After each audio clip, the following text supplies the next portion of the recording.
Hello guys, what is up? My name is Dylan. Welcome to the Popcorn Podcast. Welcome back, of course, if you have been tuning in recently. It's June, and that means summer is here. The weather's looking great here in the UK, but of course it means it's that time of the month again. That time for me to look back and reflect on all the things I watched the previous month. And of course, this time we are going to be talking about everything that I watched in the month of May. So without further ado, let's get on over to my Letterboxd. So as you guys can see right here, I managed to clock on average about 31 films in the month of May. Usually I get a lot more than that, but of course May was another busy month for me. I was doing my final exams for university, but yeah, still one a day is, I don't think is too bad. So yeah, let's go over to the 1st of May. So on the 1st of May, I rewatched Tropic Thunder for the first time in ages. This film is just a bundle of fun. It's actually probably at the top of the list of films that just would not get made today just because of how bonkers it is. You know, you have Ben Stiller, you have Robert Downey Jr., Jack Black, Tom Cruise. So many big A-listers who have come together to collaborate on this hilarious satire about Hollywood and filmmaking. And yeah, I think it still holds up. And if anything, it actually is a lot funnier today. Because of how much the industry has evolved. But yeah, this is always a delight to rewatch. So yeah, Tropic Thunder was a good way to kick off the first of this month. So moving on the 2nd, I watched Hero, directed by Wong Kar-wai. This is a Chinese film starring Jet Li and Donnie Yen and a bunch of other famous Chinese actors. And straight up, this has to be one of the most beautiful films I have ever seen in my life. The production design, the cinematography, the use of color is truly magnificent. Every single frame of the film looks like an oil painting. It is truly gorgeous. It's a stunning picture. The martial arts scenes are fluid. There is none of this shaky cam. There is none of this quick cuts. Everything is filmed cohesively, and the storytelling is very much reflected through the martial arts and the visuals. And honestly, this was one of the easiest 5 out of 5 stars I gave to a film this month, because man, Hero was an absolute blast to watch.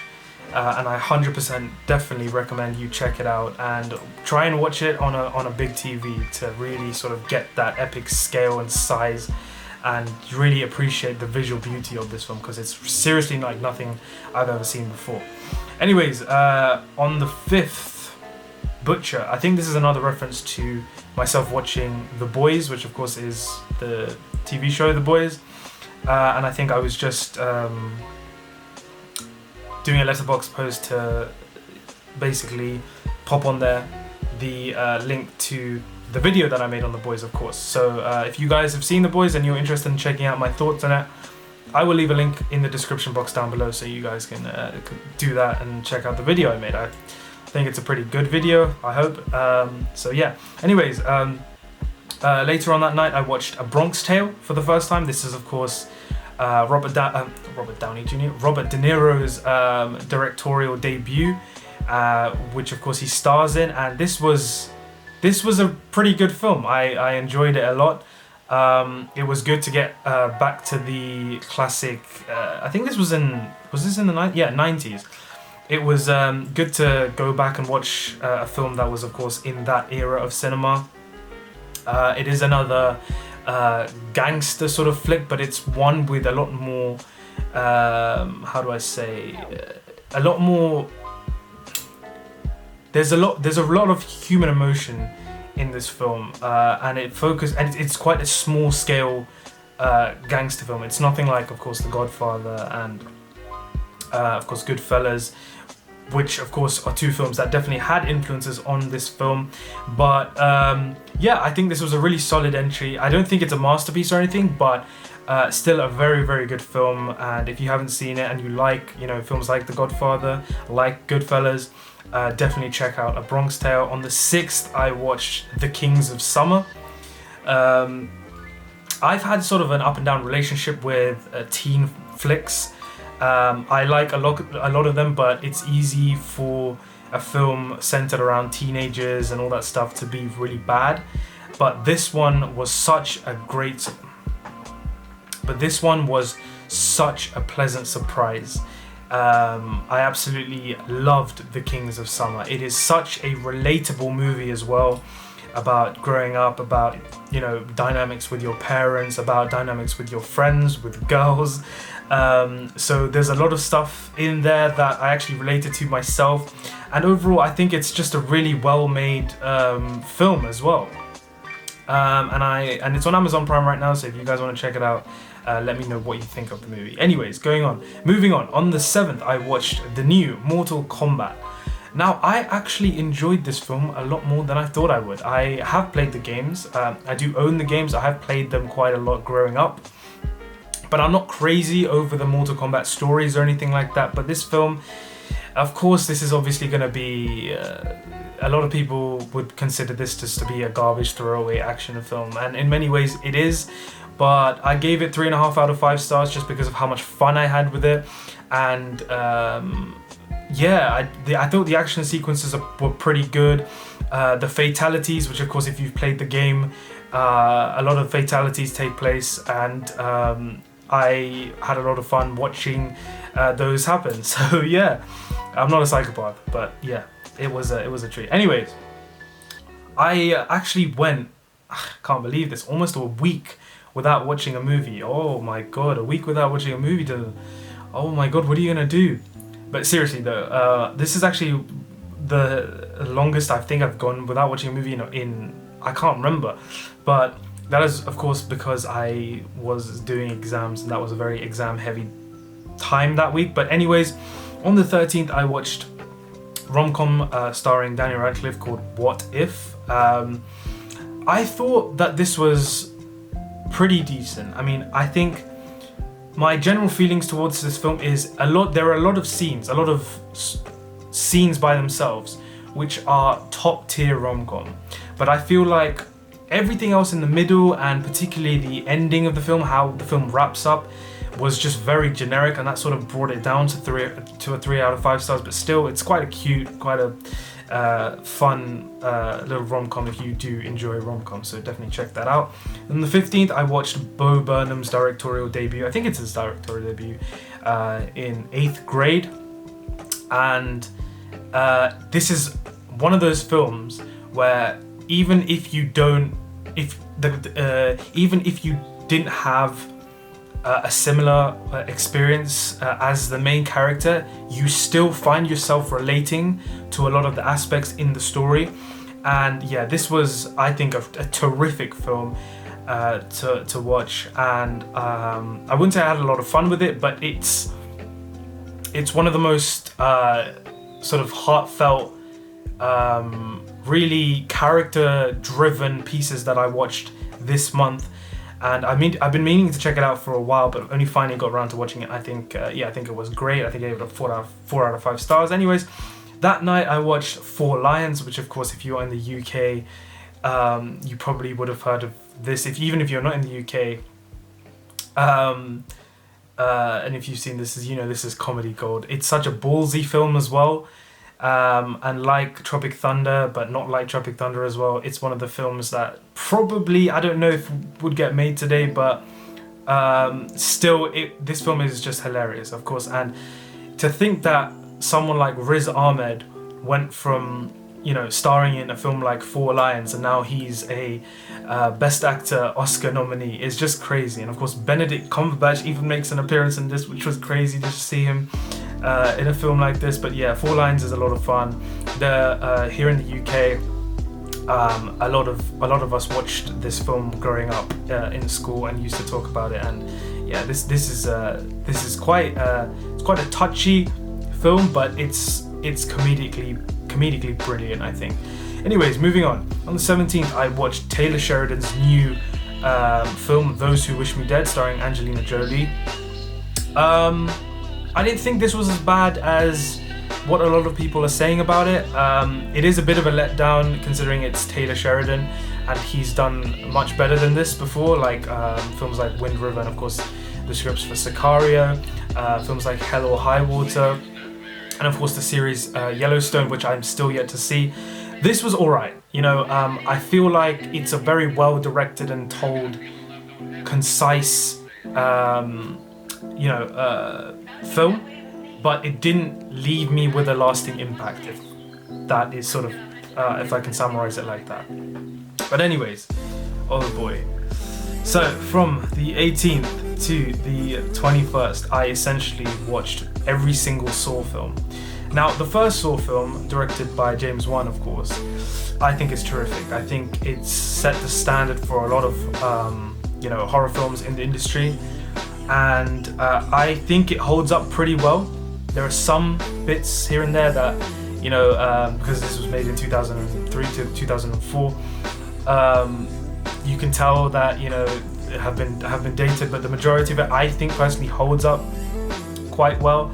But after that, it sort of just goes downhill from there, as you can probably see from my ratings. I watched all of these films over the span of basically two days, and honestly, guys, it was one of the most excruciating experiences with films I've sort of been through. I don't even know what to say about the Saw films, Basically, they're episodic. They feel very much like a TV show. There is such a lack of cinematic value. They follow the exact same structure, and it's just sort of boring. I was just watching these films like over the past 2 days on repeat, and not on repeat, sorry, just one after the other. And I just, like, a lot of people, like, they can't stand blood or whatever. I'm not one of those people, but it just got fucking boring because it's the same shit over and over again. And to be honest, I don't think I have much intention in revisiting this franchise, maybe apart from the first one, in the near future. Let's just say that. But of course, I did watch these films in the lead up to watching Spiral, which is the new Saw film starring Chris Rock and Sam Jackson. But you'd think with a cast that involves those two, this film would be, different and maybe even better, but it's just more of the same shit, really. Like, and I went to the cinema with a friend to watch this very late in the night, and it was just, I don't even know what to say. Anyways, moving on. On the 21st, I watched Zack Snyder's new film, Army of the Dead, and I had a lot of fun with it. Of course, I did a review on it, so I will leave my full thoughts to that review in the description box down below, so if you guys want to check that out. And then, so May actually turned into a pretty similar month to October. There was a lot of horror films that I watched this month. It was basically majority horror films, because of course I turned to watching the Conjuring films.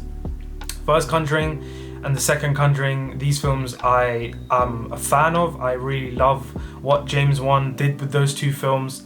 I think Vera Farmiga and Patrick Wilson as Ed and Lorraine Warren almost carry those films. I won't say carry because of course Wan as a director brings a lot to them, but in terms of really feeling for these characters, they are some of the I've said this in the review from the third one. I think the pair of them are one of the best on-screen couples that I've seen maybe in recent years. Their chemistry is terrific, and so of course I revisited the first two Conjuring films in the lead up to the new one, The Conjuring: The Devil Made Me Do It. Of course, another film that I did a review on, which I will leave down in the description box. Wasn't quite as good as the first two. Not a bad film. The story was pretty good, but I think it lacked in the overall horror of it. Of course, James Wan wasn't directing this one, so that might have had a considerable amount to do with it. But yeah, still okay. It was alright. It wasn't great. It was pretty decent, I think. Anyways, on the 27th, I watched Noah Baumbach's Frances Ha, which of course stars Greta Gerwig. Now, I hadn't seen this film before, of course. but I had seen Greta Gerwig's Lady Bird and of course Little Women, which I both really like, especially Little Women. I'm actually a fan of that film. I think the cast is terrific, but to see what Greta Gerwig does in front of the camera this time was such a delight. Like, this performance was, I said this in my review on Letterboxd, I don't think I can ever look at Greta Gerwig again without thinking of Frances Ha. It's such a sweet but funny but upsetting, it's a film with so many emotions, and the black and white photography here of New York is just stunning. I'm a complete sucker for that kind of stuff. So yeah, Frances Ha, 4 out of 5 stars. Moving on, A Quiet Place. John Krasinski directorial debut. A lot of directorial debuts I watched and rewatched this month, but I absolutely love A Quiet Place. I think it's such a well-told, concise horror film, high concept horror. Emily Blunt is terrific, the kids in it are terrific, and of course I watched this in prep for A Quiet Place Part 2, which I watched the next day. I managed to catch a press screening of it, and to be honest guys, I absolutely love this film. I actually saw it again last night in IMAX, but I think in terms of how good they are, I think both are similar, if not the same, with regards to quality.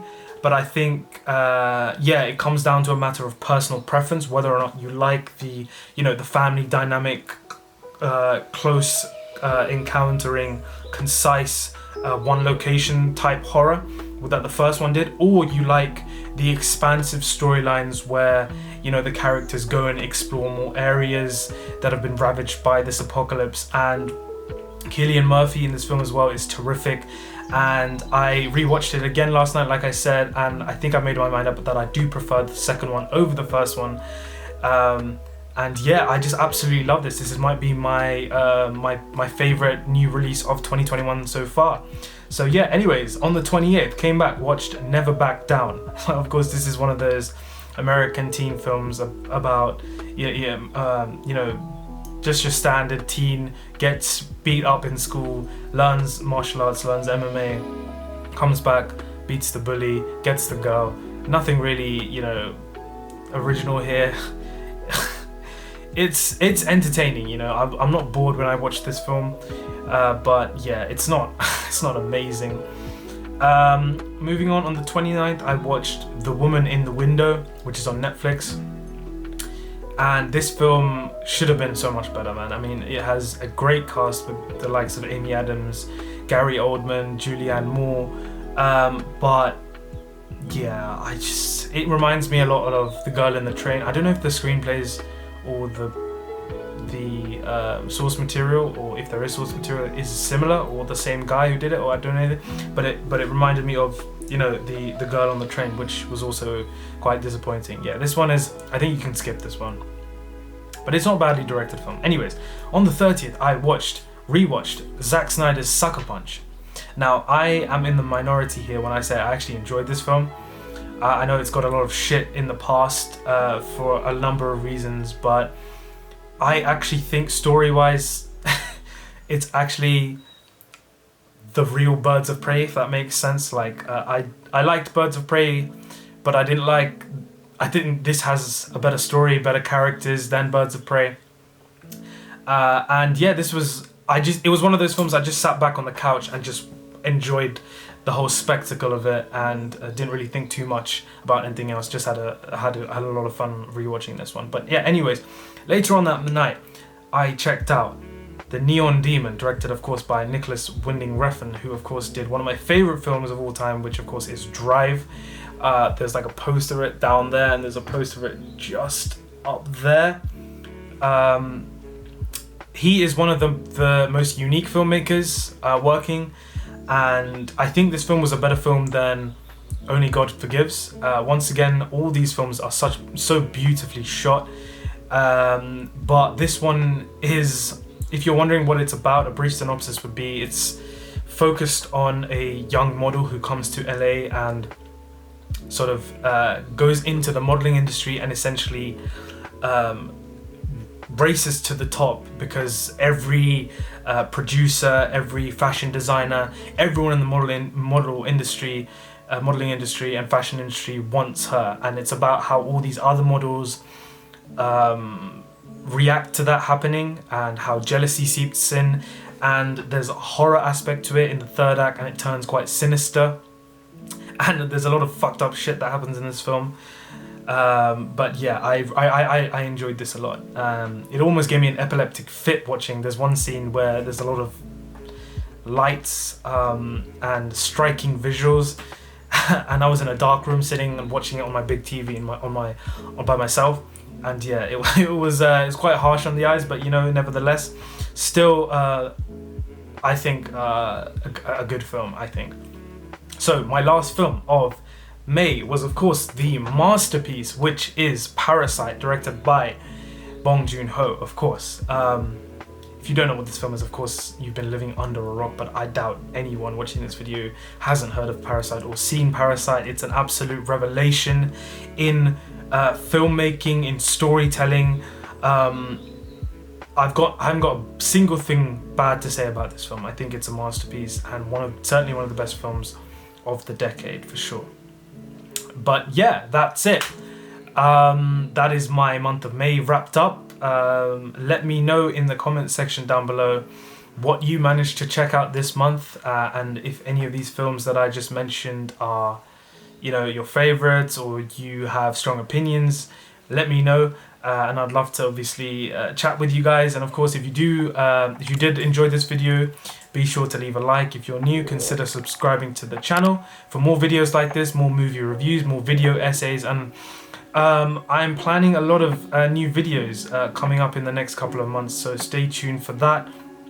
But yeah, of course, as always, thank you so much for watching, guys, and I will catch you again very soon in the next video.